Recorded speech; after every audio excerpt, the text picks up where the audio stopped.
أعوذ بالله من الشيطان الرجيم. بسم الله الرحمن الرحيم.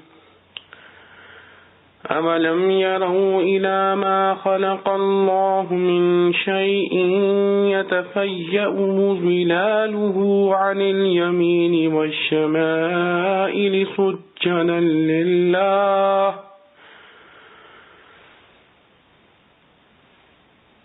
سجدا لله وهم داخرون.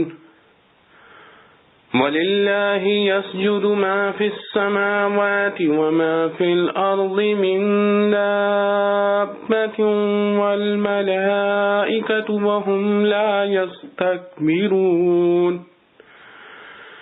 يخافون ربهم من فوقهم ويفعلون ما يؤمرون.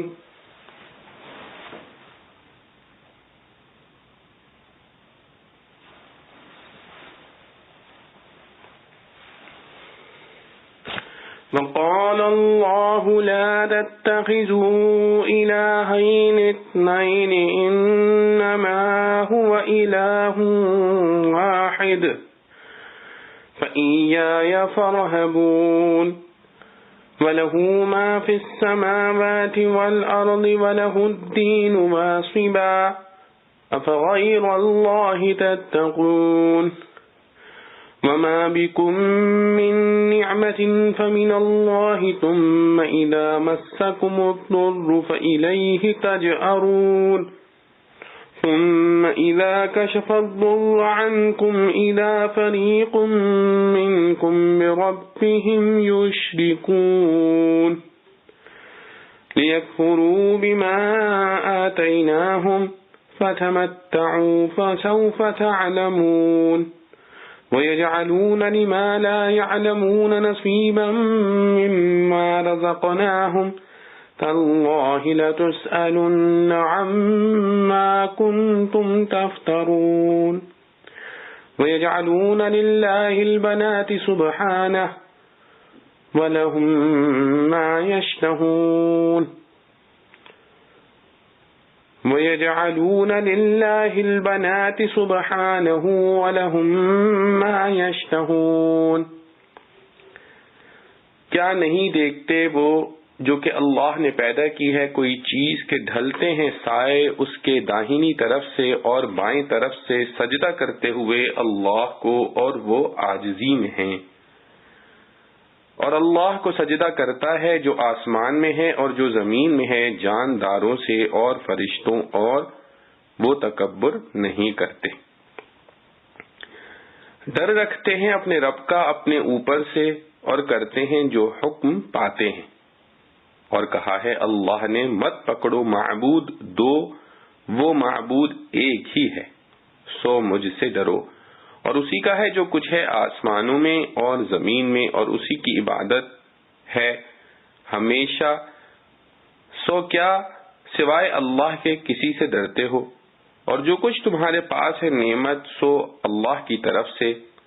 پھر جب پہنچتی ہے تم کو سختی تو اسی کی طرف چلاتے ہو. پھر جب کھول دیتا ہے سختی تم سے اسی وقت ایک فرقہ تم میں سے اپنے رب کے ساتھ لگتا ہے شریک بتانے تاکہ منکر ہو جائیں اس چیز سے جو کہ ہم نے ان کو دی ہے. سو مزے اڑا لو آخر معلوم کر لوگے. اور ٹھہراتے ہیں ان کے لیے جن کی خبر نہیں رکھتے ایک حصہ ہماری دی ہوئی روزی میں سے. قسم اللہ کی تم سے پوچھنا ہے جو تم بہتان باندھتے ہو. اور ٹھہراتے ہیں اللہ کے لیے بیٹیاں، وہ اس سے پاک ہے اور اپنے لیے جو دل چاہتا ہے. خلاصہ تفسیر، کیا ان لوگوں نے اللہ تعالی کی ان پیدا کی ہوئی چیزوں کو نہیں دیکھا اور دیکھ کر توحید پر استدلال نہیں کیا جن کے سائے کبھی ایک طرف کو کبھی دوسری طرف کو اس طور پر جھکتے جاتے ہیں کہ بالکل خدا کے حکم کے تابع ہیں. یعنی سائے کے اسباب کے آفتاب کا نورانی ہونا اور سایہ دار جسم کا کثیف ہونا ہے. اور حرکت سایہ کا سبب کے آفتاب کی حرکت ہے. پھر سائے کے خواص یہ سب بحکم الہی ہے، اور وہ سایہ دار چیزیں بھی اللہ کے روبرو عاجز اور تابع حکم ہیں، اور جس طرح یہ اشیاء مذکورہ جن میں حرکت ارادیہ نہیں، جیسا کہ یتفیعو کی اسناد ظلال کی طرف اس کا قرینہ ہے، کیونکہ متحرک بالارادہ میں سائے کی حرکت خود اس متحرک بالارادہ کی حرکت سے ہوتی ہے، حکم خدا کے تابع ہیں، اسی طرح اللہ ہی کے مطیع حکم ہیں۔ جتنی چیزیں بالارادہ چلنے والی آسمانوں میں جیسے فرشتے اور زمین میں جیسے حیوانات موجود ہیں، اور بالخصوص فرشتے بھی، اور وہ فرشتے باوجود علو مکان اور رفعت شان کے اطاعت خداوندی سے تکبر نہیں کرتے، اور اسی لیے بالخصوص ان کا ذکر کیا گیا باوجود کہ ما فی السماوات میں داخل تھے۔ وہ اپنے رب سے ڈرتے ہیں جو کہ ان پر بالا دست ہے، اور ان کو جو کچھ خدا کی طرف سے حکم کیا جاتا ہے وہ اس کو کرتے ہیں، اور اللہ تعالی نے تمام مکلفین کو بواسطہ رسل کے فرمایا ہے کہ دو یا زیادہ معبود مت بناؤ، پس ایک معبود ہی ہے، اور جب یہ بات ہے تو تم لوگ خاص مجھ ہی سے ڈرا کرو، کیونکہ جب الوہیت میرے ساتھ خاص ہے تو جو اس کے لوازم ہیں کمال قدرت وغیرہ وہ بھی میرے ہی ساتھ خاص ہوں گے، تو انتقام وغیرہ کا خوف مجھ ہی سے چاہیے، اور شرک انتقام کو مستدعی ہے، بس شرک نہ کرنا چاہیے، اور اسی کی ملک ہیں سب چیزیں جو کچھ کے آسمانوں میں اور زمین میں ہیں، اور لازمی طور پر اطاعت بجا لانا اسی کا حق ہے، یعنی وہی اس امر کا مستحق ہے کہ سب اس کی اطاعت بجا لاویں۔ جب یہ بات ثابت ہے تو کیا پھر بھی اللہ کے سوا اوروں سے ڈرتے ہو، اور ان سے ڈر کر ان کو پوجتے ہو، اور جیسا ڈرنے کے قابل سوائے خدا کے کوئی نہیں، ایسا ہی نعمت دینے والا اور امید کے قابل بجز خدا کے کوئی نہیں، چنانچہ تمہارے پاس جو کچھ کسی قسم کی بھی نعمت ہے وہ سب اللہ ہی کی طرف سے ہے، پھر جب تم کو ذرا تکلیف پہنچتی ہے تو اس کے رفع ہونے کے لیے اسی اللہ سے فریاد کرتے ہو، اور کوئی بت وغیرہ اس وقت یاد نہیں آتا، جس سے توحید کا حق ہونا اس وقت تمہارے اقرار حال سے بھی معلوم ہو جاتا ہے، لیکن پھر جب اللہ تعالیٰ تم سے اس تکلیف کو ہٹا دیتا ہے تو تم میں کی ایک جماعت، اور وہی بڑی جماعت ہے، اپنے رب کے ساتھ بدستور سابق شرک کرنے لگتی ہیں، جس کا حاصل یہ ہے کہ ہماری دی ہوئی نعمت کی کہ وہ تکلیف کا رفع کرنا ہے ناشکری کرتے ہیں، جو کہ عقلاً بھی قبیح ہے۔ خیر، چند روزہ عیش اڑا لو، دیکھو اب جلدی مرتے ہی تم کو خبر ہوئی جاتی ہے، اور ایک جماعت اس لیے کہا گیا کہ بعض اس حالت کو یاد رکھ کر توحید و ایمان پر قائم ہو جاتے ہیں، قوله تعالی فَلَمَّا نَجَّاهُمْ إِلَى الْبَرِّ فَمِنْهُمْ مُقْتَصِدٌ، اور من جملہ ان کے شرک کے ایک یہ ہے کہ یہ لوگ ہماری دی ہوئی چیزوں میں سے ان معبودوں کا حصہ لگاتے ہیں جن کے معبود ہونے کے متعلق ان کو کچھ علم اور ان کے معبود ہونے کی کوئی دلیل و سند نہیں، جیسا اس کی تفصیل پارہ ہشتم کے رکوع سوم آیت وَجَعَلُوا لِلَّهِ میں گزری ہے۔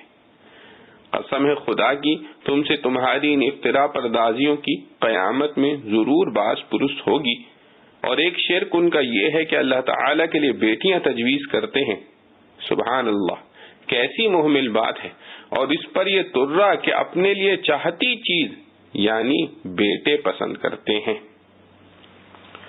وَإِذَا بُشِّرَ أَحَدُهُم بِالْأُنثَىٰ ظَلَّ وَجْهُهُ مُسْوَدًّا وَهُوَ كَظِيمٌ يَتَوَارَىٰ مِنَ الْقَوْمِ مِن سُوءِ مَا بُشِّرَ بِهِ أَيُمْسِكُهُ عَلَىٰ هُونٍ أَمْ يَدُسُّهُ فِي التُّرَابِ أَلَا سَاءَ مَا يَحْكُمُونَ لِلَّذِينَ لَا يُؤْمِنُونَ بِالْآخِرَةِ مَثَلُ السَّوْءِ وَلِلَّهِ الْمَثَلُ الْأَعْلَىٰ وَهُوَ الْعَزِيزُ الْحَكِيمُ۔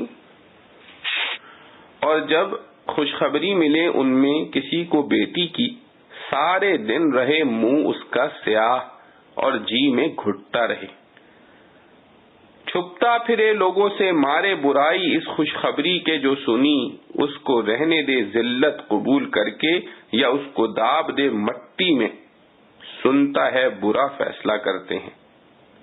جو نہیں مانتے آخرت کو ان کی بری مثال ہے، اور اللہ کی مثال سب سے اوپر، اور وہی ہے زبردست حکمت والا۔ خلاصہ تفصیل، اور جب ان میں کسی کو بیٹی پیدا ہونے کی خبر دی جائے جس کو اللہ کے لیے تجویز کرتے ہیں تو اس قدر ناراض ہو کے سارے دن اس کا چہرہ بے رونق رہے اور وہ دل ہی دل میں گھٹتا رہے، اور جس چیز کی اس کو خبر دی گئی ہے یعنی تولد دختر، اس کی آر سے لوگوں سے چھپتا چھپتا پھرے اور دل میں اتار چڑھاؤ کرے کہ آیا اس مولود جدید کو ذلت کی حالت پر لیے رہے یا اس کو زندہ یا مار کر مٹی میں گاڑ دے۔ خوب سن لو، ان کی یہ تجویز بہت بری ہے کہ اول تو خدا کے لیے اولاد ثابت کرنا، یہی کس قدر بری بات ہے، پھر اولاد بھی وہ جس کو خود اس قدر ذلیل و معجب عار سمجھیں۔ پس جو لوگ آخرت پر یقین نہیں رکھتے ان کی بری حالت ہے دنیا میں بھی کہ ایسے جہل میں مبتلا ہیں، اور آخرت میں بھی کہ مبتلا عقوبت و ذلت ہوں گے۔ اور اللہ تعالیٰ کے لیے تو بڑے اعلیٰ درجے کی صفات ثابت ہیں، نہ وہ جو کہ یہ مشرکین بکتے ہیں، اور وہ بڑے زبردست ہیں۔ اگر ان کو دنیا میں شرک کی سزا دینا چاہیں تو کچھ مشکل نہیں، لیکن ساتھ ہی بڑی حکمت والے بھی ہیں، بمقتضائے حکمت بعد موت تک سزا کو مؤخر فرما دیا ہے۔ معارف و مسائل، ان آیتوں میں کفار عرب کی دو خصلتوں پر مذمت کی گئی ہے کہ اول تو وہ اپنے گھر میں لڑکی پیدا ہونے کو اتنا برا سمجھتے ہیں کہ شرمندگی کے سبب لوگوں سے چھپتے پھریں اور اس سوچ میں پڑ جائیں کہ لڑکی پیدا ہونے سے جو میری ذلت ہو چکی ہے اس پر صبر کروں یا اس کو زندہ درگور کر کے پیچھا چھڑاؤں۔ اور اس پر مزید جہالت یہ ہے کہ جس اولاد کو اپنے لیے پسند نہ کریں اللہ جل شأنہ کی طرف اسی کو منسوب کریں کہ فرشتوں کو اللہ تعالی جل شأنہ کی بیٹیاں قرار دیں۔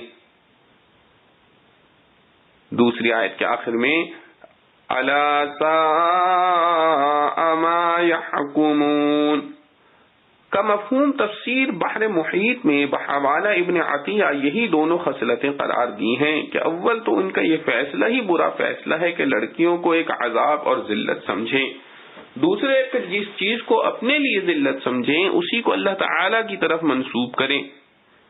تیسری آیت کے آخر میں وَهُوَ الْعَزِيزُ الْحَكِيمُ میں بھی اس کی طرف اشارہ ہے کہ لڑکی پیدا ہونے کو مصیبت و ذلت سمجھنا اور چھپتے پھرنا حکمت خداوندی کا مقابلہ کرنا ہے، کیونکہ مخلوق میں نر و مادہ کی تخلیق عین قانون حکمت ہے۔ مسئلہ ان آیتوں میں واضح اشارہ پایا گیا کہ گھر میں لڑکی پیدا ہونے کو مصیبت و ذلت سمجھنا جائز نہیں، یہ کفار کا فعل ہے۔ تفسیر روح البیان میں بحوالہ شرح لکھا ہے کہ مسلمانوں کو چاہیے کہ لڑکی پیدا ہونے سے زیادہ خوشی کا اظہار کرے تاکہ اہل جاہلیت کے فعل پر رد ہو جائے، اور ایک حدیث میں ہے وہ عورت مبارک ہوتی ہے جس کے پہلے پیٹ سے لڑکی پیدا ہو۔ قرآن کریم کی آیت یَهَبُ لِمَن يَشَاءُ إِنَاثًا وَيَهَبُ لِمَن يَشَاءُ الذُّكُورَ میں بھی اناث کو مقدم کرنے سے اس کی طرف اشارہ پایا جاتا ہے کہ پہلے پیٹ سے لڑکی پیدا ہونا افضل ہے۔ اور ایک حدیث میں ارشاد ہے کہ جس کو ان لڑکیوں میں سے کسی کے ساتھ سابقہ پڑے اور پھر وہ ان کے ساتھ احسان کا برتاؤ کرے تو یہ لڑکیاں اس کے لیے جہنم کے درمیان پردہ بن کر حائل ہو جائیں گی۔ خلاصہ یہ ہے کہ لڑکی کے پیدا ہونے کو برا سمجھنا جاہلیت کی بری رسم ہے، مسلمانوں کو اس سے اجتناب کرنا چاہیے اور اس کے بالمقابل جو اللہ کا وعدہ ہے اس پر مطمئن اور مسرور ہونا چاہیے۔ واللہ اعلم۔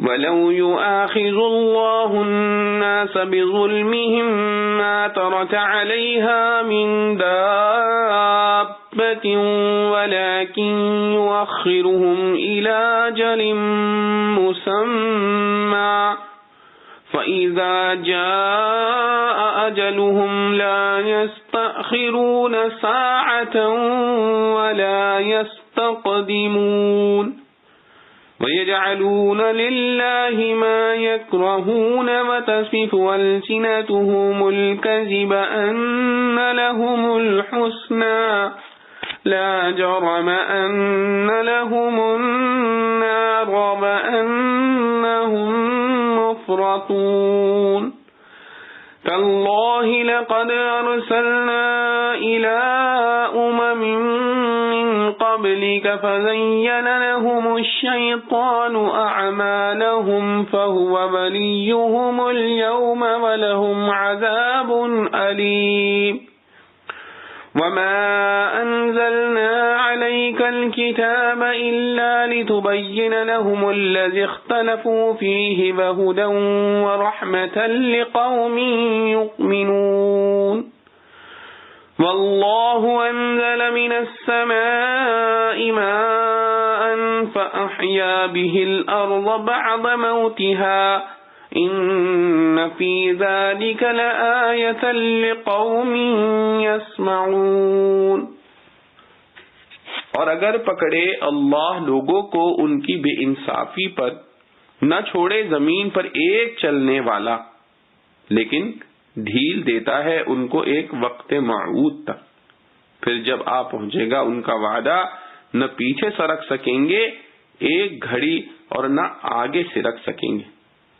اور کرتے ہیں اللہ کے واسطے جس کو اپنا جینا چاہے، اور بیان کرتی ہیں زبانیں ان کی جھوٹ کہ ان کے واسطے خوبی ہے۔ آپ ثابت ہے کہ ان کے واسطے آگ ہے اور وہ بڑھائے جا رہے ہیں۔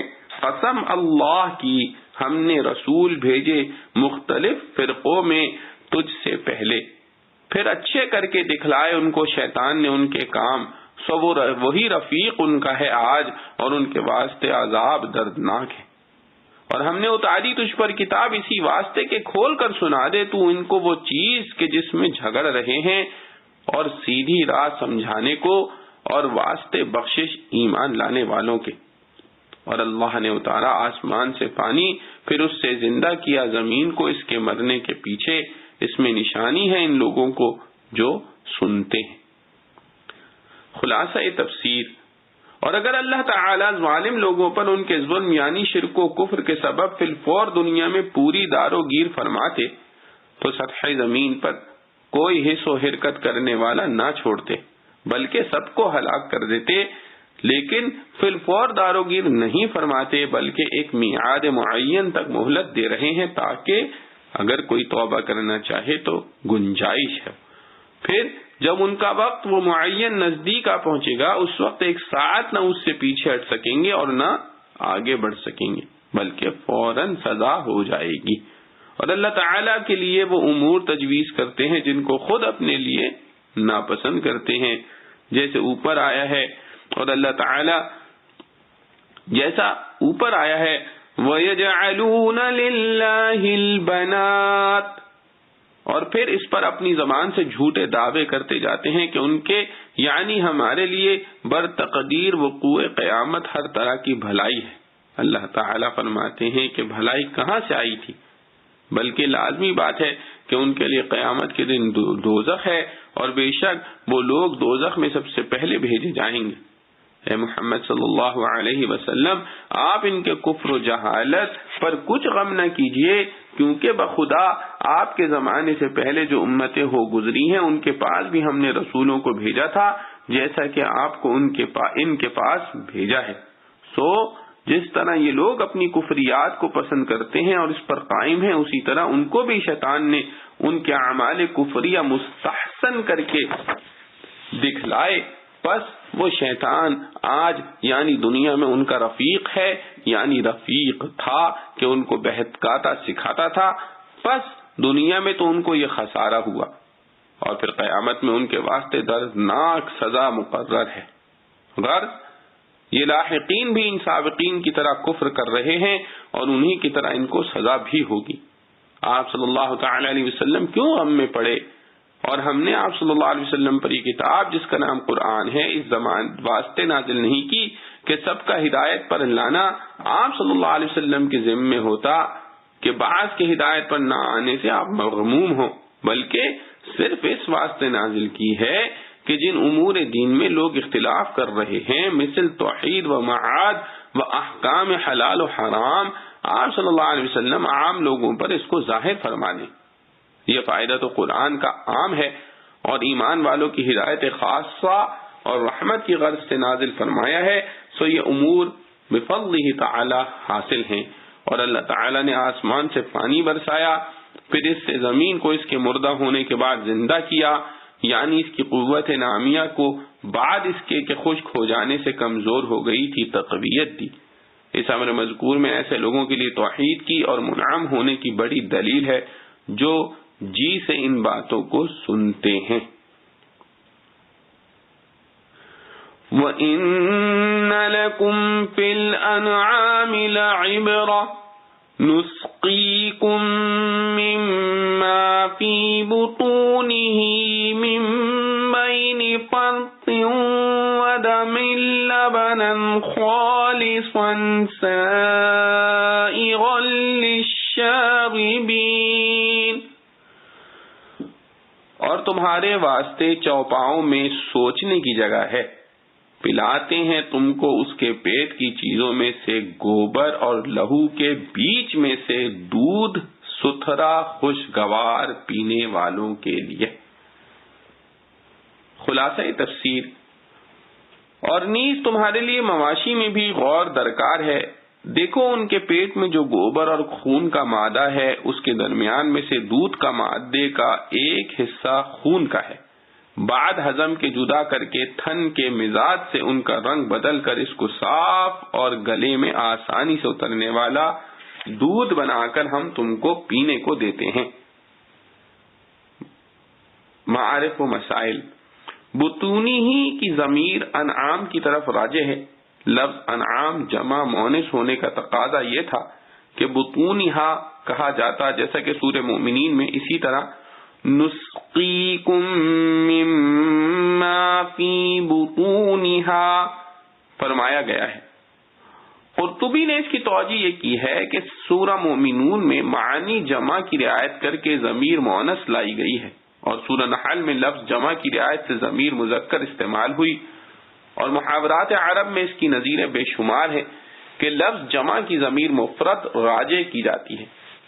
گوبر اور خون کے درمیان سے صاف دودھ نکالنے کے متعلق حضرت عبداللہ بن عباس رضی اللہ عنہ نے فرمایا کہ جانور جو گھاس کھاتا ہے جب وہ اس کے معدے میں جمع ہو جاتی ہے تو معدہ اس کو پکاتا ہے، معدے کے اس عمل سے غذا کا فضلہ نیچے بیٹھ جاتا ہے، اوپر دودھ ہو جاتا ہے اور اس کے اوپر خون۔ پھر قدرت نے یہ کام جگر کے سپرد کیا کہ ان تینوں قسموں کو الگ الگ ان کے مقامات میں تقسیم کر دیتا ہے، خون کو الگ کر کے رگوں میں منتقل کر دیتا ہے اور دودھ کو الگ کر کے جانور کے تھنوں میں پہنچا دیتا ہے، اور اب معدے میں صرف فضلہ باقی رہ جاتا ہے جو گوبر کی صورت میں نکلتا ہے۔ اس آیت سے معلوم ہوا کہ لذیذ اور شیریں کھانے کا استعمال زہد کے خلاف نہیں ہے، جبکہ اس کو حلال طریقے سے حاصل کیا گیا ہو اور اس میں اسراف اور فضول خرچی نہ کی گئی ہو۔ حضرت حسن بصری نے ایسا ہی فرمایا ہے۔ مسئلہ، رسول اللہ صلی اللہ علیہ وسلم نے فرمایا کہ جب تم کوئی کھانا کھاؤ تو یہ کہو اللہم بارک لنا فیہ واطعمنا خیرا من، یعنی اللہ تعالی یا اللہ اس میں ہمارے لیے برکت عطا فرما اور آئندہ اس سے اچھا کھانا نصیب فرما۔ اور فرمایا کہ جب دودھ پیو تو یہ کہو اللہم بارک لنا فیہ وزدنا منہ، یعنی یا اللہ ہمارے لیے اس میں برکت دیجئے اور زیادہ عطا فرمائیے۔ اس سے بہتر کا سوال اس لیے نہیں کیا کہ انسانی غذا میں دودھ سے بہتر کوئی دوسری غذا نہیں ہے، اسی لیے قدرت نے ہر انسان و حیوان کی پہلی غذا دودھ ہی بنائی ہے جو ماں کی چھاتیوں سے اسے ملتی ہے۔ وَمِن ثَمَرَاتِ النَّخِيلِ وَالْأَعْنَابِ يتخذون منه سكرا ورزقا حسنا ان فی ذلک لآیۃ لقوم یعقلون۔ اور میووں سے کھجور کے اور انگور کے بناتے ہو، اس سے نشہ اور روزی خاصی اس میں نشانی ہے ان لوگوں کے واسطے جو سمجھتے ہیں۔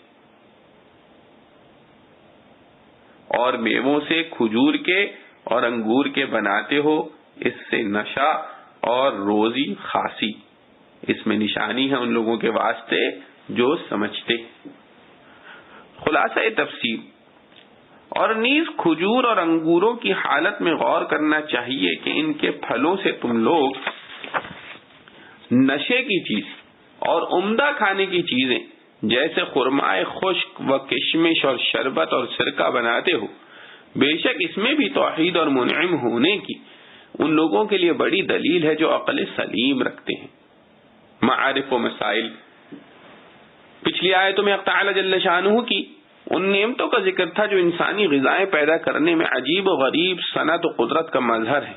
اس میں پہلے دودھ کا ذکر کیا جس کو قدرت نے حیوان کے پیٹ میں خون اور فضلے کی آلائشوں سے الگ کر کے صاف ستھری غذا انسان کے لیے عطا کر دی، جس میں انسان کو کسی مزید صنعت کی ضرورت نہیں۔ اسی لیے یہاں لفظ نسقیکم استعمال فرمایا کہ ہم نے پلایا دودھ۔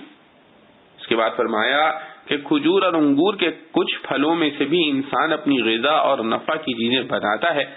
اس میں اشارہ اس طرف ہے کہ کھجور اور انگور کے پھلوں سے اپنی غذا اور منفعت کی چیزیں بنانے میں انسانی صنعت کا بھی کچھ دخل ہے، اور اسی دخل کے نتیجے میں دو طرح کی چیزیں بنائی گئیں، ایک نشہ آور چیز جس کو خمر یا شراب کہا جاتا ہے، دوسری رزق حسن یعنی عمدہ رزق کہ کھجور اور انگور کو تر و تازہ کھانے میں استعمال کریں یا خشک کر کے ذخیرہ کر لیں۔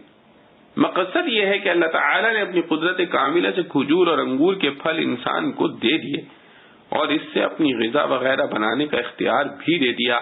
اب یہ اس کا انتخاب ہے کہ اس سے کیا بنائے، نشہ آور چیز بنا کر عقل کو خراب کرے یا غذا بنا کر قوت حاصل کرے۔ اس تفسیر کے مطابق اس آیت سے نشہ آور چیز یعنی شراب کے حلال ہونے پر کوئی استدلال نہیں ہو سکتا، کیونکہ یہاں مقصود قدرت کے عطیات اور ان کے استعمال کی مختلف صورتوں کا بیان ہے جو ہر حال میں نعمت خداوندی ہے، جیسے تمام غذائیں اور انسانی منفعت کی چیزیں کہ ان کو بہت سے لوگ ناجائز طریقوں پر بھی استعمال کرتے ہیں، مگر کسی کے غلط استعمال سے اصل نعمت ہونے سے نہیں نکل جاتی۔ اس لیے یہاں یہ تفصیل بتلانے کی ضرورت نہیں کہ ان میں کون سا استعمال حلال ہے کون سا حرام، تاہم ایک لطیف اشارہ اس میں بھی اس طرف کر دیا گیا کہ شکر کے مقابل رزق حسن رکھا، جس سے معلوم ہوا کہ شکر اچھا رزق نہیں۔ شکر کے معنی جمہور مفسرین کے نزدیک نشہ آور چیز کے ہیں۔ بعض علماء نے اس کے معنی سرکہ یا بے نشہ نبیذ کے بھی لیے ہیں، مگر اس جگہ اس اختلاف کے نقل کرنے کی ضرورت نہیں۔ یہ آیات باتفاق امت مکی ہیں اور شراب کی حرمت اس کے بعد مدینہ طیبہ میں نازل ہوئی۔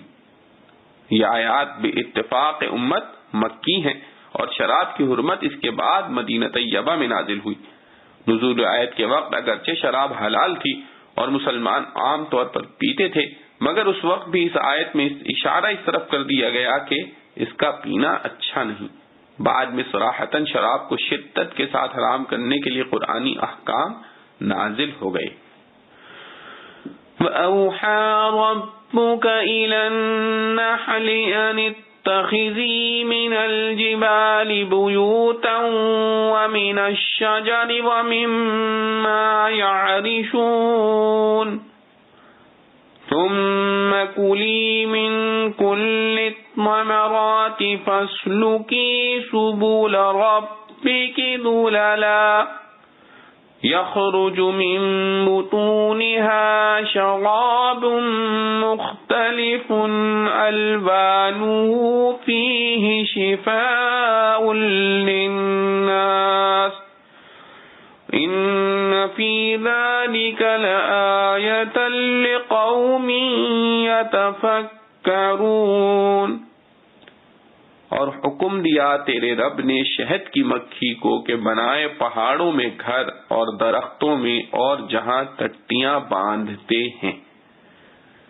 پھر کھا ہر طرح کے میووں سے، پھر چل راستوں میں اپنے رب کے، صاف پڑی ہیں، نکلتی ہے ان کے پیٹ میں سے پینے کی چیز جس کے مختلف رنگ ہیں، اس میں مرض اچھے ہوتے ہیں لوگوں کے، اس میں نشانی ہے ان لوگوں کے لیے جو دھیان کرتے ہیں۔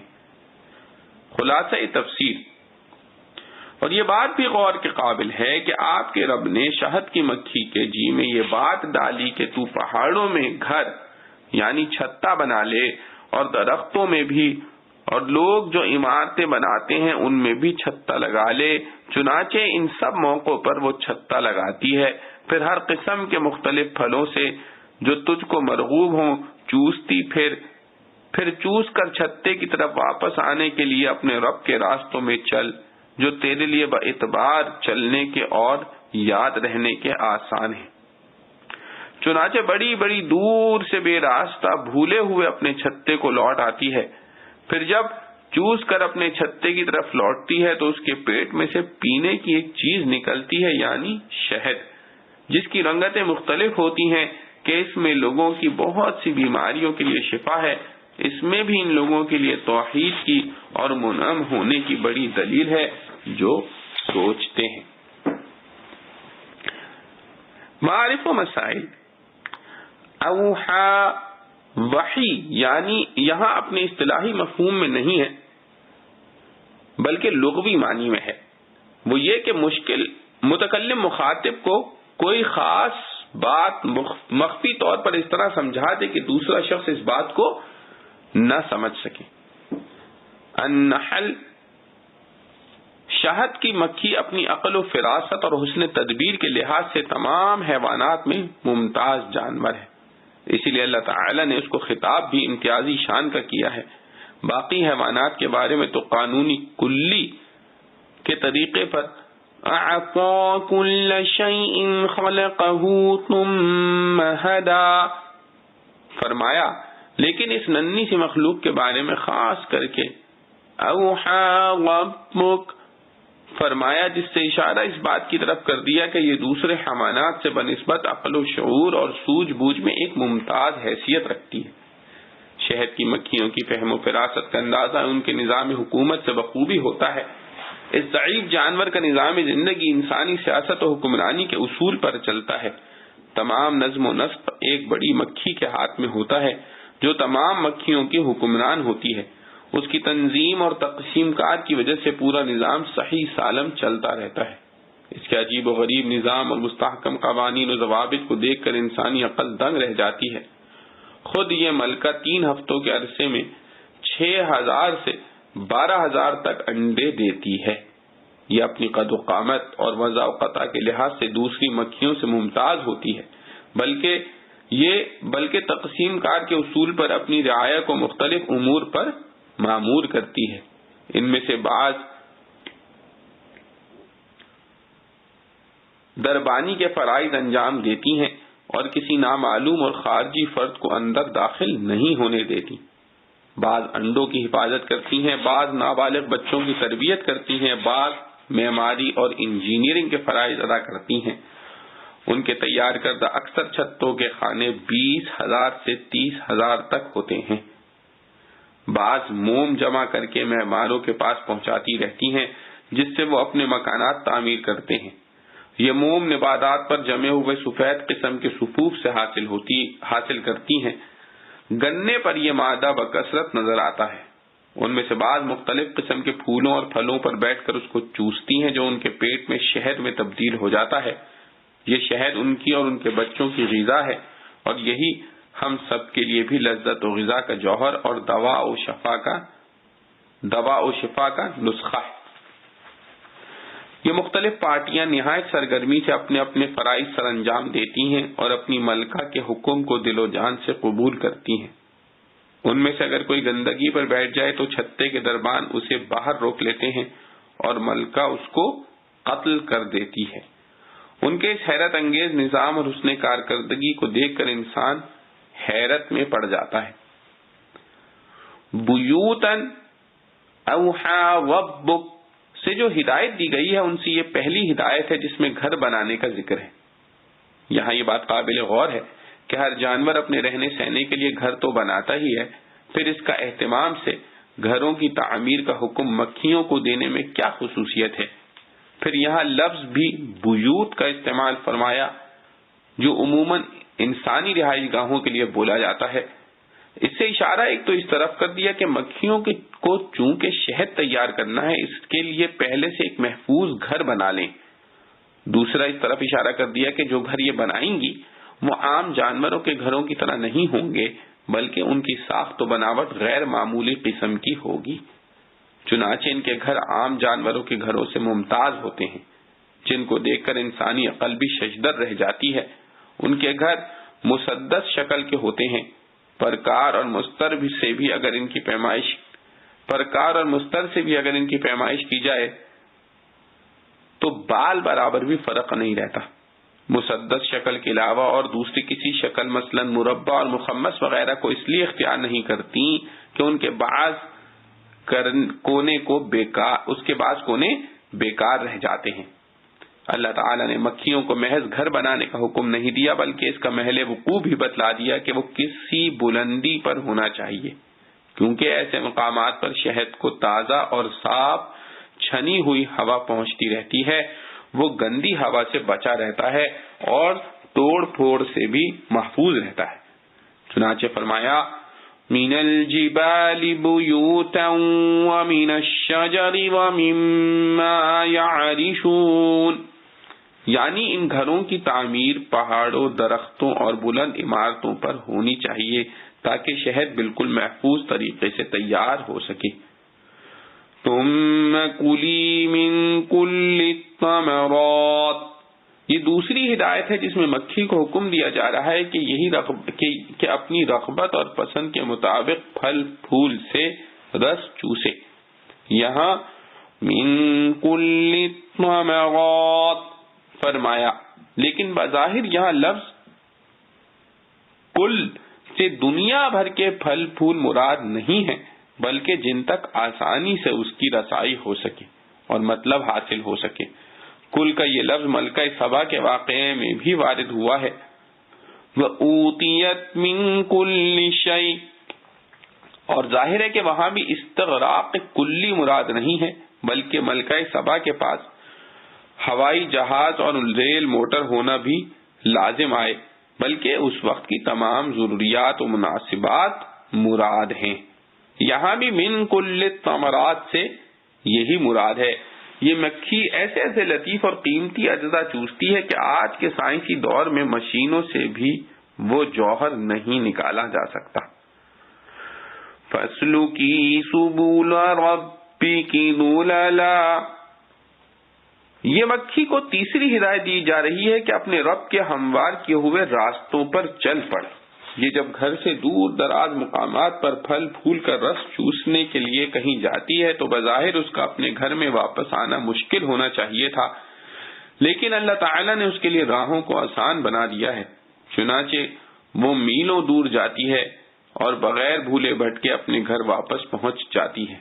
اللہ تعالیٰ نے فضا میں اس کے لیے راستے بنا دیے ہیں کیونکہ زمین کے بیچ دار راستوں میں بھٹکنے کا خطرہ ہوتا ہے۔ اللہ تعالیٰ نے فضا کو اس حقیر و ناتواں مکھی کے لیے مسخر کر دیا تاکہ وہ کسی روک ٹوک کے بغیر اپنے گھر آسانی سے جا سکے۔ اس کے بعد وحی کے اس حکم کا جو حقیقی ثمرہ تھا اس کو بیان فرمایا، یخرج من بطونها شراب مختلف الوانه فيه شفاء للناس، کہ اس کے پیٹ میں سے مختلف رنگ کا مشروب نکلتا ہے جس میں تمہارے لیے شفا ہے۔ رنگ کا اختلاف غذا اور موسم کے اختلاف کی بنا پر ہوتا ہے۔ یہی وجہ ہے کہ اگر کسی خاص علاقے میں کسی خاص پھل پھول کی کثرت ہو تو اس علاقے کے شہد میں اس کا اثر و ذائقہ ضرور ہوتا ہے۔ شہد عموماً چونکہ سیال مادے کی شکل میں ہوتا ہے اس لیے اس کو شراب پینے کی چیز فرمایا۔ اس لیے اس کو شراب پینے کی چیز فرمایا۔ اس جملے میں بھی اللہ تعالی جل شانہ کی وحدانیت اور قدرت کاملہ کی قاطع دلیل موجود ہے کہ ایک چھوٹے سے جانور کے پیٹ سے کیسا منفعت بخش اور لذیذ مشروب نکلتا ہے، حالانکہ وہ جانور خود زہریلا ہے۔ زہر میں سے یہ تریاق واقعی اللہ تعالی کی قدرت کاملہ کی ایک عجیب مثال ہے۔ پھر قدرت کی یہ بھی عجیب صنعت گری ہے کہ دودھ دینے والے حیوانات کا دودھ موسم اور غذا کے اختلاف سے سرخ و زرد نہیں ہوتا اور مکھی کا شہد مختلف رنگوں کا ہو جاتا ہے۔ فیہ شفاء للناس، شہد جہاں قوت بخش غذا اور لذت و طعم کا ذریعہ ہے، وہاں امراض کے لیے نسخہ شفا بھی ہے۔ اور کیوں نہ ہو، خالق کائنات کی یہ لطیف گشتی مشین جو ہر قسم کے پھل پھول سے مقوی عرق اور پاکیزہ جوہر کشید کر کے اپنے محفوظ گھروں میں ذخیرہ کرتی ہے، اگر جڑی بوٹیوں میں شفا و دوا کا سامان ہے تو ان کے جوہر میں کیوں نہ ہوگا۔ بلغمی امراض میں بلا واسطہ اور دوسرے امراض میں دوسرے اجزاء کے ساتھ ملا کر بطور دوا شہد کا استعمال ہوتا ہے۔ اتباع معجونوں میں بطور خاص اس کو شامل کرتے ہیں۔ اس کی ایک خاصیت یہ بھی ہے کہ خود بھی خراب نہیں ہوتا اور دوسری اشیاء کی بھی طویل عرصے تک حفاظت کرتا ہے۔ یہی وجہ ہے کہ ہزارہ سال سے اتباع اس کو الکحل کی جگہ استعمال کرتے آئے ہیں۔ شہد مسحل ہے اور پیٹ سے فاسد مادہ نکالنے میں بہت مفید ہے۔ رسول کریم صلی اللہ علیہ وسلم کے پاس ایک صحابی نے اپنے بھائی کی بیماری کا حال بیان کیا تو آپ صلی اللہ علیہ وسلم نے اسے شہد پلانے کا مشورہ دیا۔ دوسرے دن پھر آ کر اس نے بتلایا کہ بیماری بدستور ہے۔ آپ صلی اللہ علیہ وسلم نے پھر وہی مشورہ دیا۔ تیسرے دن جب اس نے پھر کہا کہ اب بھی کوئی فرق نہیں ہے، تو آپ صلی اللہ علیہ وسلم نے فرمایا صدق اللہ وکذب بطن اخیک، یعنی اللہ کا قول بلا ریب سچا ہے، تیرے بھائی کا پیٹ جھوٹا ہے۔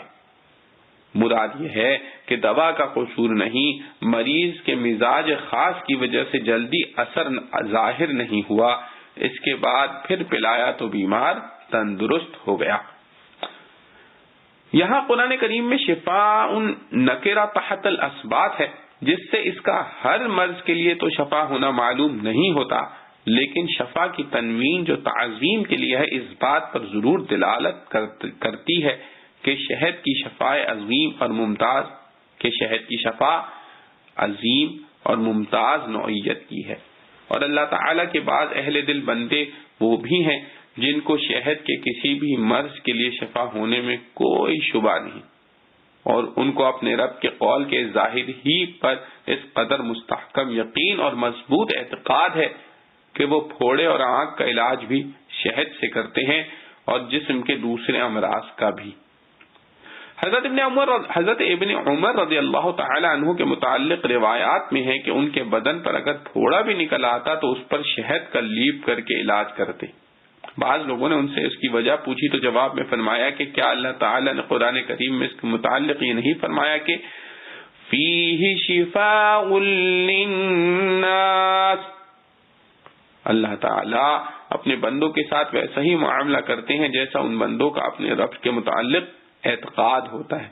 حدیث قدسی میں فرمایا انا عند ظن عبدی بی، یعنی حق تعالی جل شانہ نے فرمایا کہ بندہ جو کچھ مجھ سے گمان رکھتا ہے میں اس کے پاس ہوتا ہوں، یعنی اس کے مطابق کر دیتا ہوں۔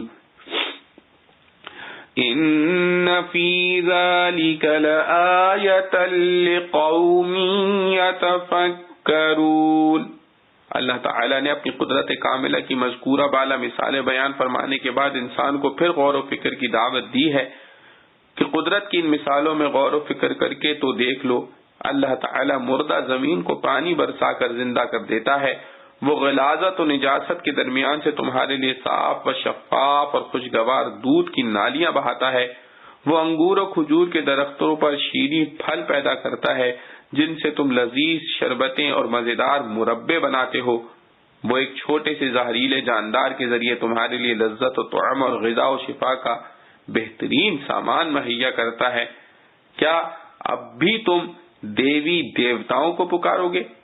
کیا اب بھی تمہاری عبادت و وفا اپنے خالق و مالک کے بجائے پتھر اور لکڑی کی بے جان مورتیوں کے لیے ہوگی؟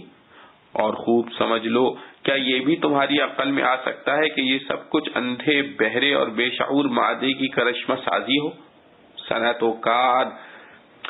و کاریگری کے یہ بے شمار شاہکار، حکمت و تدبیر کے یہ حیرت انگیز کارنامے اور عقل و دانش کے یہ بہترین فیصلے اپنی زبان حال سے پکار کر گویا ہیں کہ ہمارا ایک خالق ہے، یکتا و حکمت والا خالق، وہی عبادت و وفا کا مستحق ہے، وہی مشکل کشا ہے، اور شکر و حمد اسی کو سزاوار ہے۔ فوائد۔ آیت سے معلوم ہوا کہ عقل و شعور انسانوں کے علاوہ دوسرے جانداروں میں بھی ہے۔ وَإِن مِّن شَيْءٍ إِلَّا يُسَبِّحُ بِحَمْدِهِ، البتہ عقل کے درجات مختلف ہیں۔ انسانوں کی عقل تمام ذی حیات اشیاء کی عقول سے زیادہ کامل ہے، اسی وجہ سے وہ احکام شرعیہ کا مکلف ہے۔ یہی وجہ ہے کہ اگر جنون کی وجہ سے انسان کی عقل میں فتور آ جائے تو دوسری مخلوقات کی طرح وہ بھی مکلف نہیں رہتا۔ 2، شہد کی مکھی کی خصوصیت یہ بھی ہے کہ اس کی فضیلت میں حدیث وارد ہوئی ہے۔ رسول کریم صلی اللہ علیہ وسلم نے فرمایا، الزبان كلها في النار يجعلها عذابا لأهل النار إلا النحل، یعنی دوسری ایذا دساں جانداروں کی طرح مکھیوں کی بھی تمام قسم میں جہنم میں جائیں گی، جو وہاں جہنمیوں پر بطور عذاب مسلط کر دی جائیں گی، مگر شہد کی مکھی جہنم میں نہیں جائے گی۔ نیز ایک اور حدیث میں آپ صلی اللہ علیہ وسلم نے اس کو مارنے سے منع فرمایا ہے۔ 3، اطباء کا اس میں کلام ہے کہ شہد مکھی کا فضلہ ہے یا اس کا لعاب ہے۔ ارسطو طالیس نے شیشے کا ایک نفیس چھتا بنا کر مکھیوں کو اس میں بند کر دیا تھا۔ وہ ان کے نظام کار کو جاننا چاہتا تھا، لیکن مکھیوں نے سب سے پہلے برتن کے اندرونی حصے پر موم اور کیچڑ کا پردہ چڑھا دیا، اور جب تک پوری طرح پردہ پوش نہیں ہو گئی اس وقت تک اپنا کام شروع نہیں کیا۔ حضرت علی کرم اللہ وجہہ نے دنیا کی حقارت کی مثال دیتے ہوئے فرمایا، انسان کا بہترین ریشمی لباس اس کائنات کے ایک چھوٹے سے کیڑے کا لعاب ہے، اور اس کا نفیس لذت بخش مشروب مکھی کا فضلہ ہے۔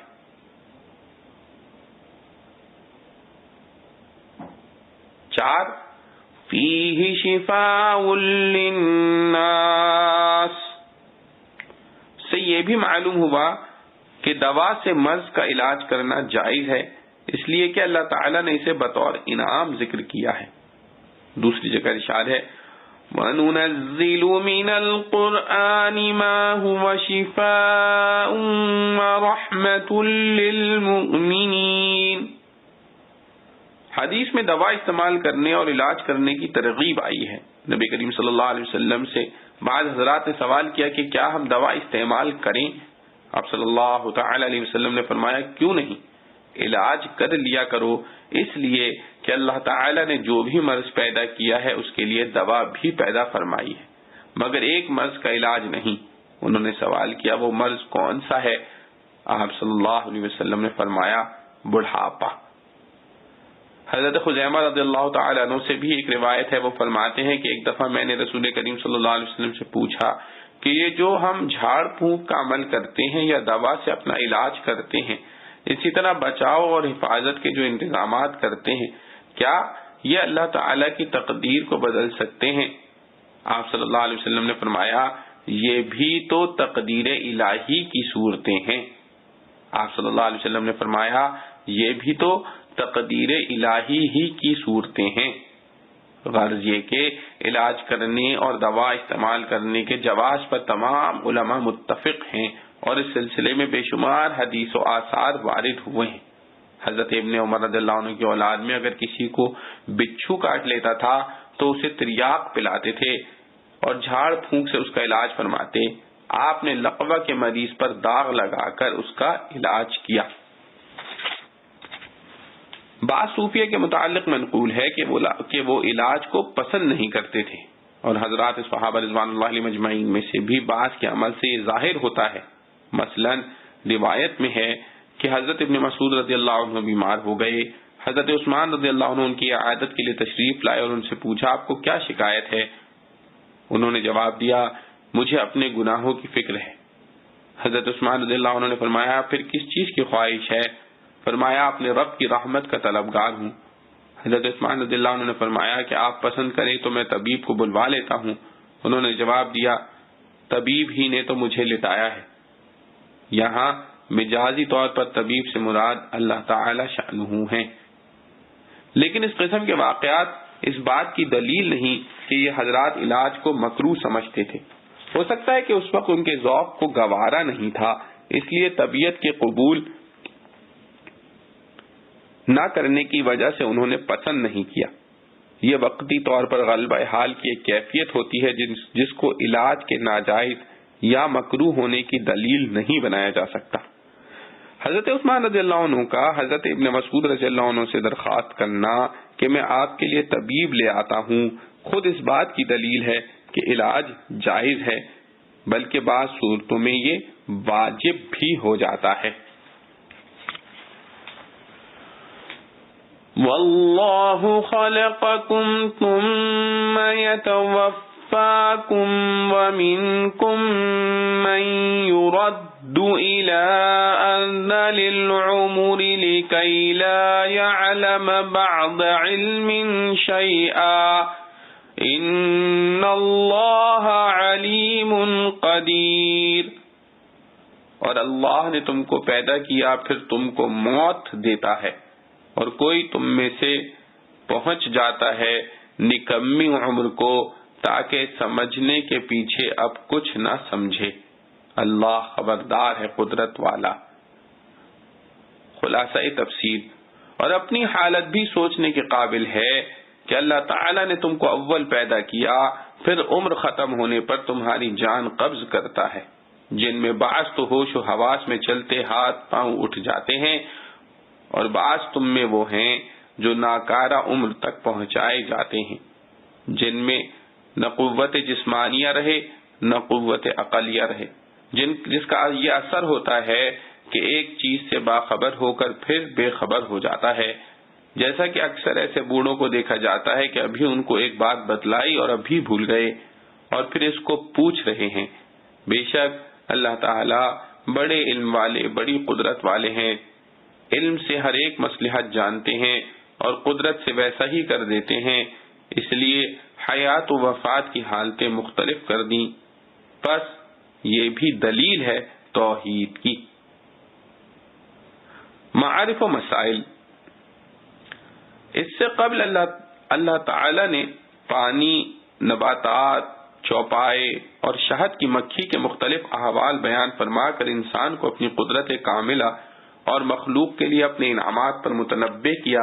اب ان آیات سے اس کو اپنے اندرونی حالات پر غور و فکر کی دعوت دیتے ہیں کہ انسان کچھ نہ تھا، اللہ تعالی نے اس کو وجود کی دولت سے نوازا، پھر جب چاہا موت بھیج کر وہ نعمت ختم کر دی، اور بعضوں کو تو موت سے پہلے ہی پیرانہ سالی کے ایسے درجے میں پہنچا دیتے ہیں کہ ان کے ہوش و حواس ٹھکانے نہیں رہتے، ان کے ہاتھ پاؤں کی طاقت ختم ہو جاتی ہے، نہ وہ کوئی بات سمجھ سکتے ہیں اور نہ سمجھی ہوئی یاد رکھ سکتے ہیں۔ یہ آفاقی اور انفسی تغیر و تبدل اس بات پر دلالت کرتا ہے کہ علم و قدرت اسی ذات کے خزانے میں ہے جو خالق و مالک ہے۔ وَمِنْكُمْ مَنْ يُرَدُّ کے لفظ سے اشارہ اس بات کی طرف ہے کہ انسان پر پہلے بھی ایک ضعف اور کمزوری کا وقت گزر چکا ہے۔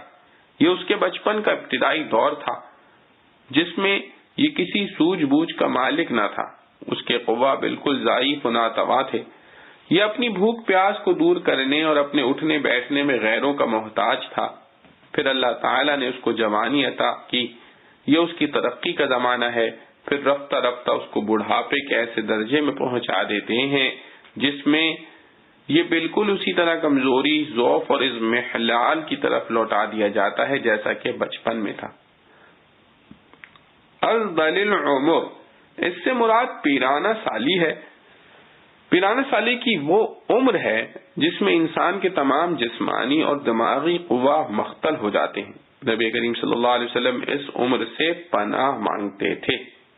ارشاد ہے اللہم انی اعوذ بک من سوء العمر وفی روایت من ان ارد الى ارذل العمر، یعنی یا اللہ میں آپ کی پناہ مانگتا ہوں بری عمر سے، اور ایک روایت میں ہے کہ پناہ مانگتا ہوں ارذل عمر سے۔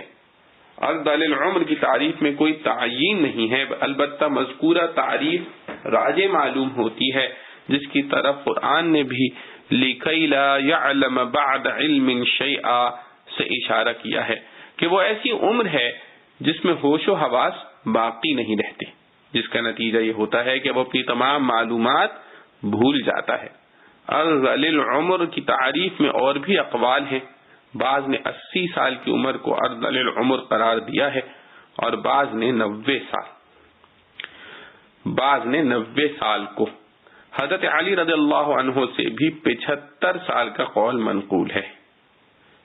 لِكَيْ لَا يَعْلَمَ بَعْدَ عِلْمٍ شَيْئًا، پیرانہ سالی کے انتہائی درجے میں پہنچنے کے بعد آدمی میں نہ قوت جسمانیہ رہتی ہے اور نہ ہی عقلیہ، جس کا اثر یہ ہوتا ہے کہ ایک چیز سے باخبر ہو کر پھر بے خبر ہو جاتا ہے۔ وہ تمام معلومات بھول کر بالکل کل کے بچے کی مانند ہو جاتا ہے، جس کو نہ علم و خبر ہے اور نہ ہی فہم و فراست۔ حضرت اکرم رضی اللہ عنہ فرماتے ہیں کہ قرآن پڑھنے والے کی یہ حالت نہیں ہوگی۔ ان اللہ علیم قدیر، بے شک اللہ تعالی بڑے علم والے، بڑی قدرت والے ہیں۔ علم سے ہر شخص کی عمر کو جانتے ہیں، اور قدرت سے جو چاہتے ہیں کرتے ہیں۔ اگر چاہیں تو طاقتور نوجوان پر ارذل العمر کے آثار طاری کر دیں، اور چاہیں تو 100 سال کا معمر انسان بھی طاقتور جوان رہے۔ یہ سب کچھ اسی ذات کے دست قدرت میں ہے جس کا کوئی شریک نہیں۔ اللہ رب العزت سے دعا ہے جو کچھ پڑھا سنا گیا ہم اس پر عمل کرنے کی توفیق نصیب فرمائے۔ وآخر دعوانا الحمد للہ رب العالمین۔ ربنا تقبل منا انك انت السميع العليم وتب علينا انك انت التواب الرحيم۔ سبحان ربك رب العزة عما يصفون وسلام على المرسلين الحمد لله رب العالمين۔